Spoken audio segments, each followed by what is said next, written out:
Do you see hope as an active state or a prayerful one or both? I think I definitely see hope.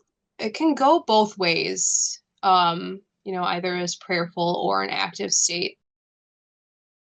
Especially with everything kind of going on in the world, I try and live life in more of an active, hopeful state. But then a lot of times, you find yourself in that prayerful mindset, you know, of of talking to God and looking and searching for hope in the world. And so it's definitely a two-way street. I don't think that, one kind of supersedes the other. I think you kind of have to have one with the other. So definitely both, not a Good. one or the other. Why do we need to hope, would you say? That why? It's a loaded question and a many part answer. From a personal perspective, there are many reasons why I need to hope. From a worldly perspective, where would we be as a people if we didn't have hope? I think that we would be a very sad people if we didn't have hope. I just even wonder like where my life would be if I didn't have hope, and how my life would be different if I didn't have hope.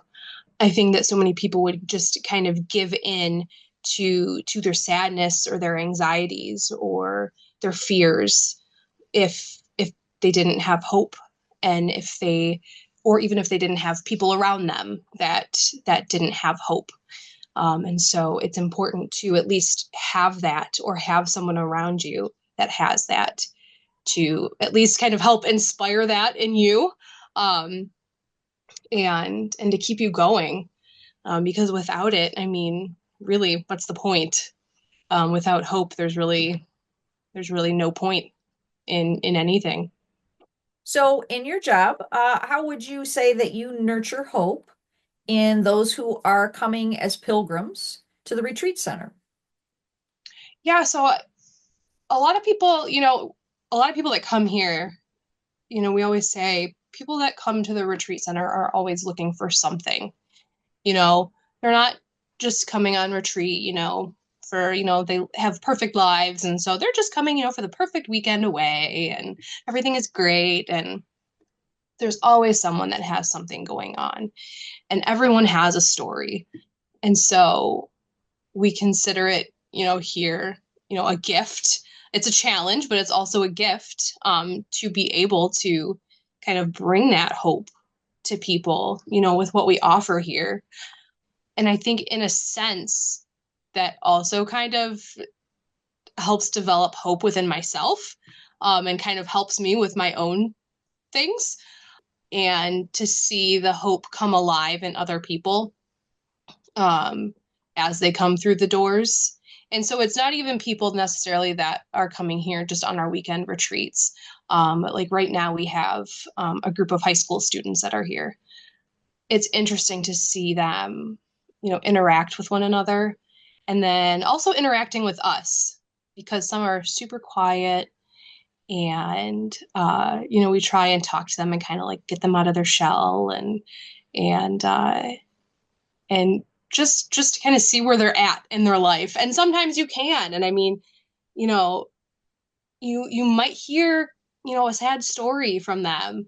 And so we kind of take that on as, let me just sit and talk to you, and we can, talk through it. And so even though here I am, as someone that does marketing, yeah, let me sit with you for a few minutes and we'll just chat about it. Or, another one of my coworkers might just, sit down with someone for a few minutes and sure, let's chat. Like, we all wear many hats. We all are here kind of under the same mission and under the same charism with the Passionists. And so we all kind of take it on as a responsibility to at least bring some sense of hope, to whoever walks through the doors here. And sometimes that's just what people need, right? They need that someone saying, I'm interested in hearing your story. I'm interested in sitting with you. And it's, I'm typically like not the one that does like check in for our retreats. Um, that's usually the person that handles, our reservations, my coworker Christine. But every once in a while, I'll cover for her, like on a Friday evening, and so I'll just sit at the front desk and I'll greet people as they come in and assign them rooms. And people say it all the time, and sometimes it kind of sounds cliche, like, oh, as soon as you walk through the doors, like you just feel this weight lifted off your shoulders. But I mean, there are times where it is truly like visible. Like you can see people like as they're approaching the desk, like you can just see like a change in their facial expressions and like a change in their body language. And yeah, like they have gone from, like, oh man, whatever they just came from their work week or from their home life or whatever. And like that's all gone. That was left at the door. And they get to just be here and be present here. And we get to be present to them and just allow them to kind of unload and do what they need and be here for them. And it's really nice. It's a really nice thing to be able to do. Oftentimes, when you're in service, you get back as much as you give out, I think. Mhm. It helps center you as a person as well when you're, assisting someone else. So Yeah, that has to be a great blessing. yeah, absolutely. I understand that you're also on the Migration Commission. Yeah. Can you relate a little bit how the Migration Commission finds ways to bring hope to pilgrims that are coming to the United States? Like I was asked to serve on the Migration Commission, the Migration Committee for the province. And then we also kind of formed our little commission here at the retreat center, um, where we've gathered probably about 5 or 6 different local organizations within the city of Detroit. And they all work directly with migrants coming from all over Mexico, Venezuela, different South American countries, Angola, Senegal. What we do is we just meet with them, every other month, the people that work with the migrants, and we leave it as an open space. And if people can come, great. If they can't, that's fine. They know that we're here every other month for them. They're able to come, and we just give them space to share what they have dealt with for the last month or two. It's been interesting because we feel like, and I feel like I've learned a lot from these people as far as the process that the migrants have to go through, and how it can seem hopeless in a sense, and it can also make you feel, as you're hearing the stories, and it can make you feel hopeless too, like wow, like these systems are so outdated and everything is it's but then to hear the other stories of these workers and the stories of hope and the small breakthroughs and the small victories and even the small things that we've been able to do. Not only do we have, people from these organizations, but we've made connections with a few different immigration lawyers. And they've taken the time to come to these meetings too. And they just come and they sit and they listen. And if people have questions, they are willing to answer any questions that these people have. Because a lot of times these workers are helping these migrants fill out their paperwork to apply for asylum or do whatever it is that they need to do to try to get work papers. And so there's all of these little victories that we have found, um, and that they have even kind of reported back to us. And that has been really great and really fulfilling, because what just kind of started out as something really, small, well, we'll see what happens. And it is still a small group, and we're small, but we're mighty. And it's kind of grown into, now we've started asking our retreatants for donations for all of these different organizations. And, once a month we feature an organization and we just rotate them every month. And they all have different, needs that whether it's diapers or wipes or toiletries, anything like that. And everyone has been so generous because people are just looking for a way to give. And then at the end of every month, me and one of my coworkers pack up his truck and we take all the stuff to whatever organization it is and we just fill up their shelves with all the stuff that we've gathered. And we've been able to meet a lot of these migrants. Um, and that has been really neat. And hearing their stories, um, you know, fleeing their countries and getting here somehow, after walking for 3 days and finally making it to like some rundown airport, getting on an airplane, making it here, 4 months pregnant by yourself, and then you find a random person's house to sleep in. You're sleeping on their kitchen floor, and then an organization just happens to hear about you. And so they take you in, they get your paperwork started for you. Now you're at this wonderful house that's taking care of you and helping with your paperwork, and you're applying for work visas. And I mean, like it's amazing how it's all connected and how we've kind of found that all of these organizations are connected and how they all help each other out. And it's been really great to kind of be a part of all of that networking too and connecting all of them together, um, and just being able to help each other out.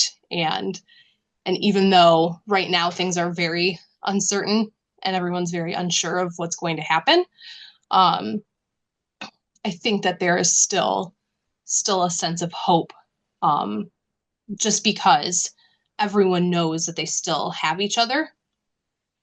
Hopefully, as we continue on, we can kind of hang on to that sense of hope. And I keep in close contact with one of the workers. We text back and forth all the time, and we're always just texting back and forth like, we just got to stay positive, like everything will work out. We got to stay hopeful. Just keep on keeping on. So anything that we can do to just keep helping these people and these organizations, and keep learning people's stories and telling the other side of the story. That has been so important. And so, like the woman I was talking about, getting on this airplane, sleeping on the kitchen floor, and all that. There have been so many stories like that I've heard. These are just crazy, drastic stories. And people are doing whatever they can to just be safe and make a better life for themselves. And listening to these stories and getting as much directly from these people as I've been able to understand, has been really, really impactful. And so, yeah, just trying to get that other side to other people as well has been really important. That's the hard thing, is That's getting the people hard to thing. listen to the Yes. other, to the reality. Yes. Reality seems to be challenging for people. Very. There's an organization called Strangers No Longer, and they're one of the groups that we work with. And they have what are called circles of support. And they have formed these circles at just tons of parishes across the state of Michigan. So one of their goals, though, is they have these circles of support and they're for all of the immigrants. And so these immigrants are going to church, and they have formed these circles so that they have somewhere safe to go and they meet up with each other, and then they're able to kind of help one another out. And then there are people, like local people in the parish, that end up kind of getting involved too and helping them out as well. So it's at least trying to build like some trust and some sense of community as well, which is nice. Yeah. Uh, and so that's good. And it's also kind of given me an avenue as well. I never thought that some of these, what I always considered and what a lot of people consider, like social issues, that they would tie in so neatly and weave in so neatly with my faith. So many people kind of want to keep them separated. Um, and they just, they want to go to church and they want to, just do their normal Sunday thing and not have to worry about what's going on outside of those walls. Um, and I think that we have a responsibility to worry about what's going on outside of our walls. And I mean, it's so when we started talking about doing something like this, it hit a chord in me because I'm like, wow, this is something that I like strongly believe in. And uh, I was very excited to be asked to get involved in it because, wow, this is something I really believe in, and I get to like do it with my faith, like in a religious setting, and like this is so cool. Like, I don't think anyone would believe me if I told them like I'm in a Catholic retreat center and I'm also like getting to do work with migrants. This is awesome. So yeah, it's been a really neat experience. I think it's a really great thing that you guys are able to provide a nurturing and loving and safe space for the people that are on the front lines with this in the Detroit area. That's huge, because there's strength in numbers. So you're bringing people together, for that. That's really Mhm. that's sort of the Passionist way. So it's not a surprise that that's happening, and Yeah. that's beautiful. How do you bring hope to Passionists in the Holy Cross province?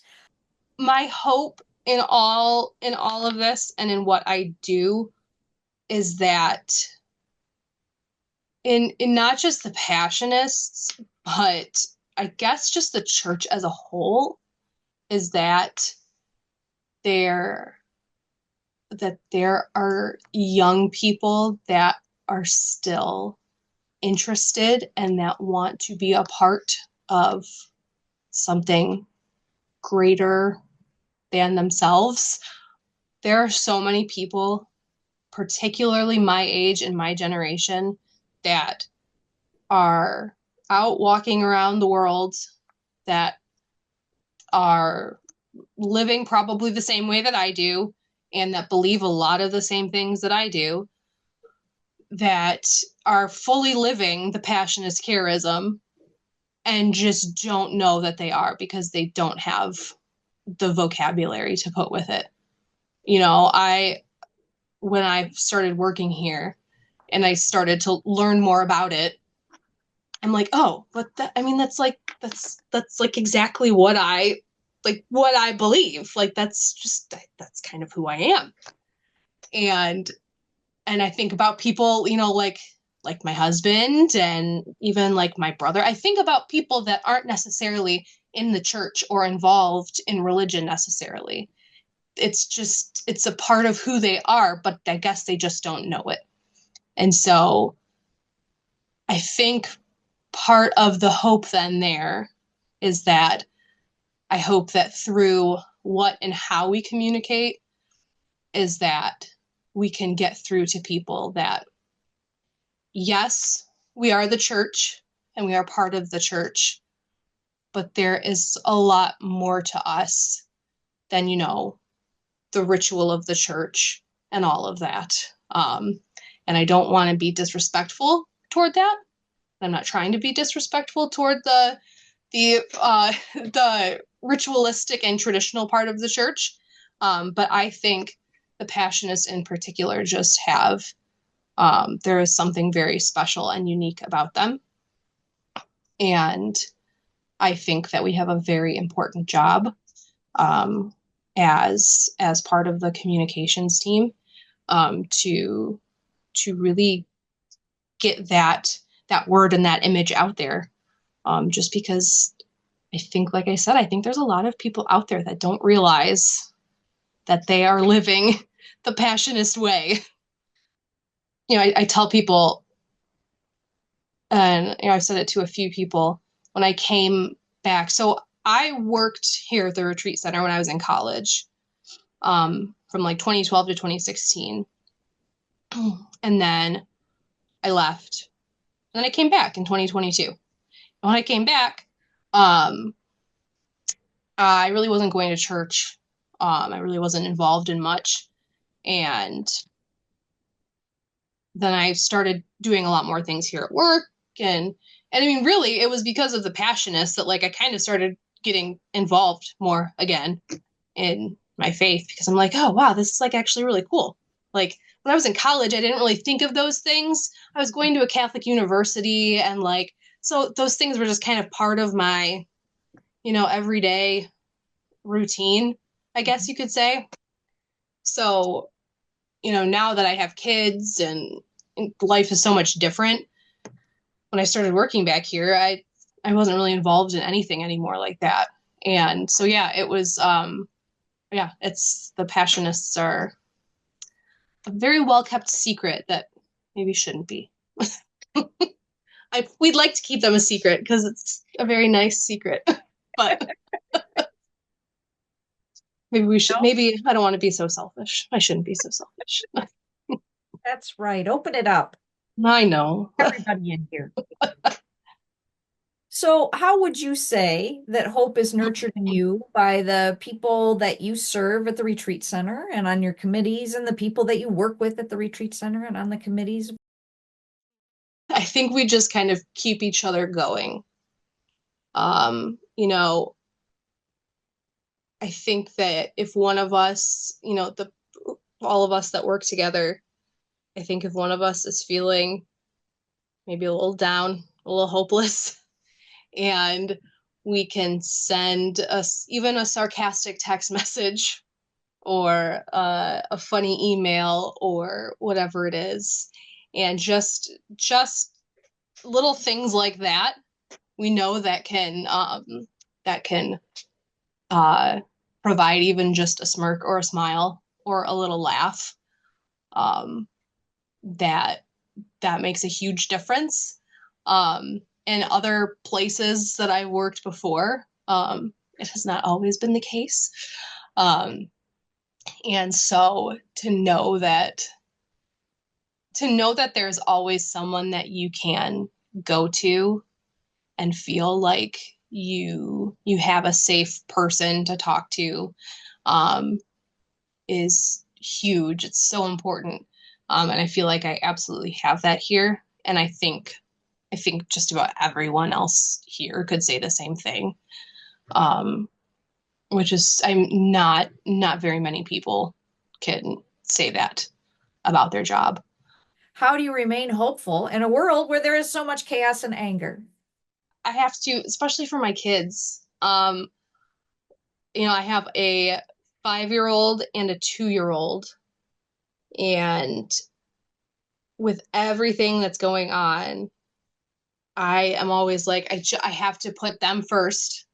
And I always think about what what kind of world do I want to leave for them? And and I could get really down about that. And I could be like, oh my gosh, what are we doing? Or I could just keep pushing on and say, you know what? We have to work towards something better and we have to be better. And so they definitely kind of give me a push, the push that I need to continue to remain hopeful. I mean, really, we all kind of need something to remain hopeful, whether it's a friend or family and so yeah, if I didn't have them, uh, you know, it's just they definitely make it easy to Mhm. they make it easy to remain hopeful. They don't make it easy for other things, but I love them And dearly, but listen. well, and when you think about it, you can't control the whole world, Hmm. but you are your kid's whole world. So creating that within your world it's vital. And I think we would be a better place. Is it possible to be a pilgrim of hope without going to Rome? And if Absolutely. okay, how would you do it? How would you do it? Well, there are so many things and so many opportunities. I mean, everywhere you look, whether it's, in your parish, just in your community, so many opportunities, even just to serve. And I think even just, different ways to serve kind of give you that sense of hope and, helping someone, if it's a neighbor or, whatever it is, that, that to me, in my personal opinion, kind of gives me hope of being able to help someone. And I know, like, where I go to church, there's always volunteer opportunities. And it's for all different sorts of things. And so, I mean, you don't have to look too hard to be able to be a pilgrim of hope. And even if it's, someone that you see that might even just look sad, or someone that might need a hug, or, someone that just needs to talk for a minute. I was talking about the kids that are here right now, and some of the kids that just kind of look sad. It's like, hey, let's just chat for a minute. What's going on? It's just that little bit. You can take 30 seconds or a minute, and even that can just change someone's outlook on the day. And that can provide even just the slightest bit of hope to someone can make such a big difference. So yeah, really, anywhere you look, you don't have to travel across the globe to be a pilgrim of hope, that's for sure. You don't even need anything to be a pilgrim of hope. You just need yourself. You you don't need any tools, you don't need any supplies. As long as you have yourself and you believe in yourself and you bring your own hope with you, you can absolutely bring hope to others. That's really all you need.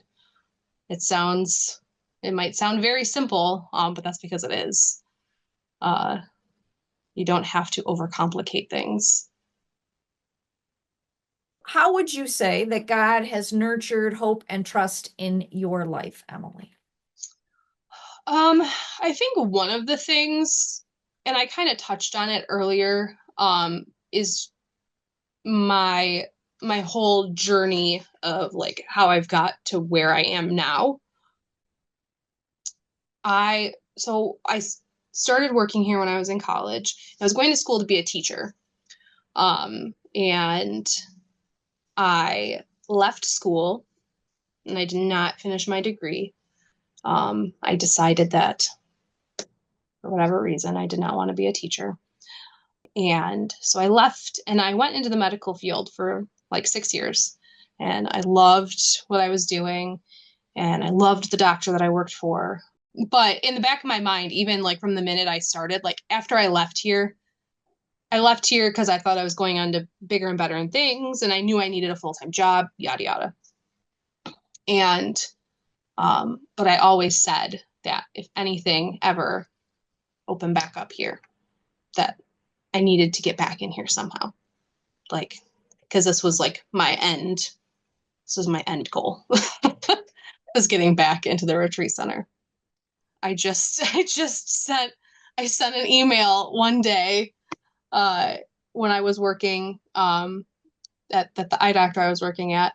I sent an email to the current business administrator, and I just said, I know we worked together in the past, and I explained my situation, and I just said, if at any point anything were to ever open up, I'd love to interview for a position. I'd love to come back. So just keep me in mind. And like years went by, and in like March of 2022, I got an email from the new business administrator saying, "Hey, our the old business administrator just retired, and we're looking for someone for the marketing position. She just left, and Sandra had given me your name and said you emailed her a few years ago." And I'm like, oh my goodness, what is happening? Like, I was like, all right, this is it. I gotta make this work somehow. Um, and I mean, really, that that was huge because that time in between was such a it was a happy period in my life because, you know, in between, you know, being here in college and then starting back, I got engaged, I got married, I had my first child. Um, I we had, you know, bought and sold our first house. COVID had happened. There was a lot that had happened in between the two things. And with a lot of that came a lot of anxiety too. Kind of like didn't know who I was maybe for a while because I had this vision that was so clear in my head for so long that I'm going to school, I'm going to be a teacher. This is what I wanted for so long. And just out of the blue one day, I just had this feeling that it's not what I wanted anymore. And I think that that really scared me. Um, and it really, it really caused me a lot of anxiety and a lot of worry, which has kind of unfortunately stuck with me. Um, but through all of that, um, there has also been a lot of hope and a lot of joy. And coming back here and kind of seeing it through to the other side has really kind of proved to me that being hopeful is worth it. And to not always worry and sulk, as easy as that is to say, because that's one of my biggest pet peeves as someone that's very anxious. It's like, oh, don't worry about it. What are you worried about? Just don't worry about it. You're fine. Don't tell me that because then I'll worry about it more. but but yeah, I think through all of that to come out of all of that and have that the hope and the happiness that I have now, I really think that that that God kind of brought me through all of that, and I just had to keep hoping and wait for my turn, and I'm glad that I did because it has all been well worth it.